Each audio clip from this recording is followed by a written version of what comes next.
ညတို့ရောက်တဲ့အခါဟန်လွင်သည်ထမင်းစားရန်ဆိုင်သို့ထွက်လာခဲ့တယ်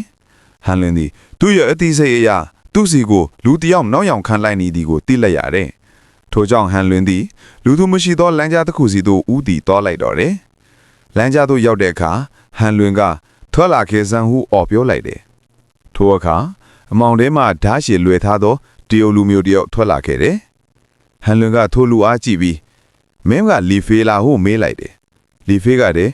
မင်းကဘယ်ဆိုးလို့လဲငါအကြောင်းတောင်တီးနေပြီဟုပြန်ပြောလိုက်တယ်လီဖေးကသူ့ရဲ့ဓာတ်ထီဟန်လွင်နာစတင်တိုက်ခိုက်တော့တယ်လီဖေးဓာတ်စီမှထွက်ပေါ်လာသောအစင်းရောင်ဓာတ်အရိပ်ကြီးသည်ခေါင်းကင်ပေါ်မှဟန်လွင်ရဲ့ခေါင်းစီသို့ကျဆင်းလာတယ်ထိုအချိန်ဟန်လွင်ရဲ့ခန္ဓာကိုယ်မှလည်းမီးစွမ်းအင်များထွက်ပေါ်လာပြီးအစင်းရောင်ဓာတ်အရိပ်ကြီးအားသူ့ရဲ့လက်ဖင်ကာထားလိုက်တယ်ထိုအခါလီဖေးကသူ့ရဲ့လက်တွင်ကင်ထားသောအနီရောင်တရုတ်စာများရေးထားသောအဝါရောင်စာရွက်တရွက်ကိုလေပေါ်သို့ပစ်တင်လိုက်တယ်ထိုအဝါရောင်စာရွက်မှရေခဲစွမ်းအင်များထွက်ပေါ်လာတယ်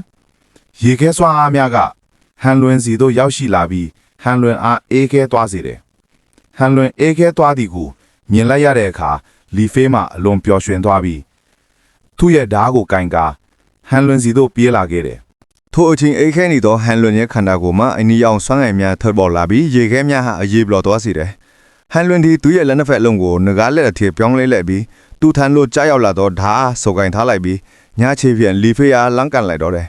ဟန်လွင်ရဲ့ကန်ကြပ်ကြောင်းလီဖေးသည်ငါးပေခန့်လွန်းထွက်သွားပြီးပါဇက်မှာလည်းသွေးများစီးကျလာလေတယ်လီဖေးကသူ့ညက်မုန်တိုင်းဓာတ်တိုင်းကိုအတုံးပြုတ်လိုက်တယ်ထိုအခါဟန်လွင်စီတို့ဓာတ်မုန်တိုင်းရောက်လာခဲ့တယ်ဟန်လွင်ကလည်းသူ့ရဲ့ငကားလက်များဖြင့်ကာကွယ်ထားလိုက်တော့လေခန္ဓာကိုယ်တစ်ခုလုံးဓာတ်အညာများဖြင့်ဖုံးလွှမ်းသွားတော့တယ်ဟန်လွင်ဒီအတွဲအားကုံဆုံးသွားလိဖြစ်တော်လီဖေးထံတော်သွားကသူ့ညက်ငကားလက်ဖြင့်လီဖေးရဲ့လေပင်အားစုပ်ကင်ထားလိုက်တယ်ခဏကြာပြီးနောက်လီဖေးသည်လမ်းပြင်ပေါ်သို့လှည့်ချကသေဆုံးသွားတော့တယ်ဟန်လွင်ကလည်းဓာတ်တန်ရာများကြောင့်မြေပြင်ပေါ်သို့ဒူးတော့ကျသွားတယ်ထိုအချိန်ဟန်လွင်နောက်မှလူတအုပ်ပေါ်လာပြီးဟန်လွင်ရဲ့ကြောကုန်းအားမီးလဝါဖြင့်ရိုက်ချလိုက်လေတော့တယ်ထိုလူမှာမြန်မာနိုင်ငံမိစ္ဆာနေနေရေးဖွဲ့မှာမြေခွေးကောင်းကောင်းဆောင်ကြော်စင်ပင်ဖြစ်တယ်ဟန်လွင်နှင့်လီဖေးကဤမြတာ